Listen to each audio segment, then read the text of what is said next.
Hai, bertemu lagi dengan Miss Geni. Hari ini kita akan belajar mengenai adaptasi hewan terhadap lingkungannya dan perlindungan diri hewan terhadap pemangsa, serta pemanfaatan hewan dan tumbuhan dalam kehidupan sehari-hari. Tujuan kamu mempelajari ini agar dapat menjelaskan penyesuaian diri hewan terhadap lingkungan, lalu menjelaskan cara hewan melindungi diri dari pemangsa, serta dapat menjelaskan manfaat hewan dan tumbuhan dalam kehidupan sehari-hari. Berikut ini beberapa contoh hewan yang memiliki ciri khas sebagai bentuk penyesuaian diri terhadap lingkungan. Yang pertama adalah kelelawar. Kelelawar merupakan hewan yang mencari makan pada malam hari dan tidur pada siang hari.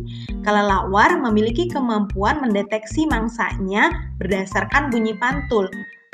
Kemampuan ini disebut dengan ekolokasi. Ciri khas unta yang pertama memiliki punuk, fungsinya untuk menyimpan lemak sebagai cadangan energi. Yang kedua, bulu mata panjang dan lebat untuk mencegah masuknya pasir. Perut unta yang sangat besar fungsinya menyimpan makanan dan air. Tapak kaki yang lebar untuk berjalan di atas pasir. Selanjutnya adalah tokek dan cicak. Tokek dan cicak memiliki ciri khas bantalan perekat pada kaki, sehingga saat merayap di dinding, cicak dan tokek tidak terjatuh.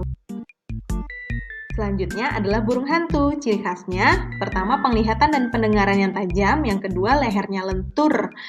Selanjutnya adalah penguin. Penguin punya lapisan minyak pada bulunya sehingga tidak basah saat terkena air. Yang kedua, kakinya berselaput untuk membantunya saat berenang. Berikutnya adalah penyesuaian diri hewan untuk melindungi dirinya dari pemangsa. Yang pertama, memiliki sengat pada lebah, contohnya bisa pada ular dan racun pada katak berat. Kura-kura dan penyu merupakan contoh hewan yang dilindungi oleh tempurung. Jika kura-kura merasa terancam, ia akan masuk ke dalam tempurung. Nah, sama seperti kura-kura, ada hewan lain yang dilindungi oleh cangkang. Contohnya adalah siput. Selanjutnya, dengan mengecoh pemangsa, bisa dengan cara mimikri atau berkamuflase. Contoh hewan-hewannya terlihat pada gambar ya. Selanjutnya adalah autotomi. Autotomi merupakan kemampuan hewan untuk melepaskan bagian tubuhnya. Contohnya adalah pada cicak. Cicak akan memutuskan ekornya jika merasa terancam. Selanjutnya ada menyemprotkan tinta. Ini contohnya pada gurita, cumi-cumi, dan sotong. Cara selanjutnya yaitu dengan memiliki duri, contohnya pada landak.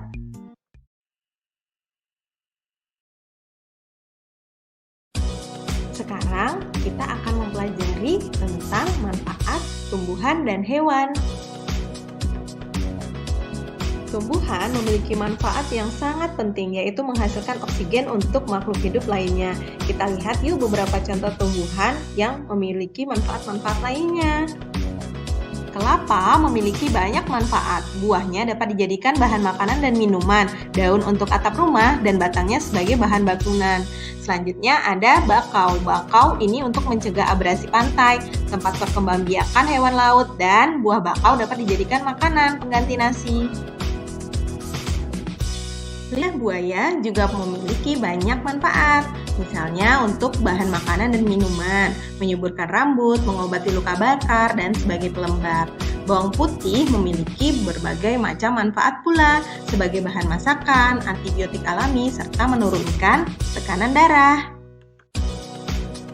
Wortel bermanfaat untuk meningkatkan kesehatan mata, menurunkan risiko beberapa jenis kanker.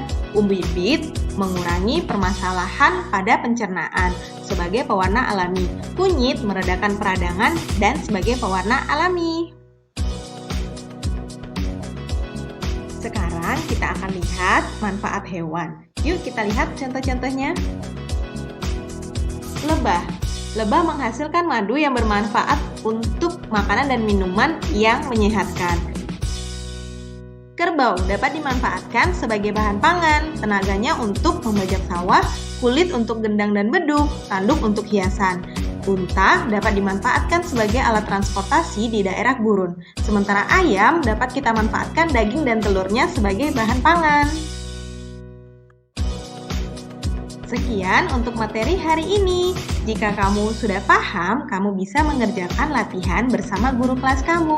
Namun, jika kamu masih belum paham, kamu dapat mengulangi video ini kembali. Terima kasih.